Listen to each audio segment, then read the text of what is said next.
നമുക്ക് ഇന്നത്തെ കുറച്ച് ഡെയിലി കറണ്ട് അഫയേഴ്സ് നോക്കാം. ആദ്യത്തെ കറണ്ട് അഫയേഴ്സ് എന്ന് പറയുന്നത് ചൈന പുതിയ ഒരു ചന്ദ്രധാതു കണ്ടെത്തിയിട്ടുണ്ട്. ആ ധാതുവിൻ്റെ പേരാണ് സിറിയം മാഗ്നീഷ്യൻ ചേഞ്ചസൈറ്റ് എന്ന് പറയുന്നത്. പേര് മറക്കണ്ട, സിറിയം മാഗ്നീഷ്യൻ ചേഞ്ചസൈറ്റ് എന്ന് പറയുന്നത്.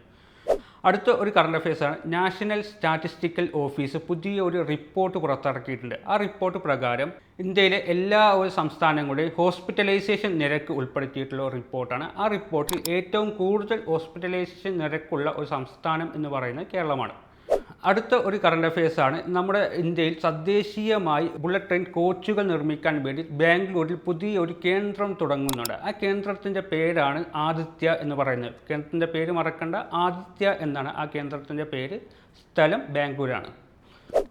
അടുത്ത ഒരു കറണ്ട് അഫയേഴ്സാണ് ഇന്ത്യയിലെ ലഹരിമുക്ത ഭാരതം നിർമ്മിക്കാൻ വേണ്ടി സാമൂഹിക നീതി ശാക്തീകരണ മന്ത്രാലയം തുടങ്ങിയ ഒരു പദ്ധതിയാണ് നശാമുക്ത ഭാരത അഭിയാൻ 2.0 എന്ന് പറയുന്ന പദ്ധതി.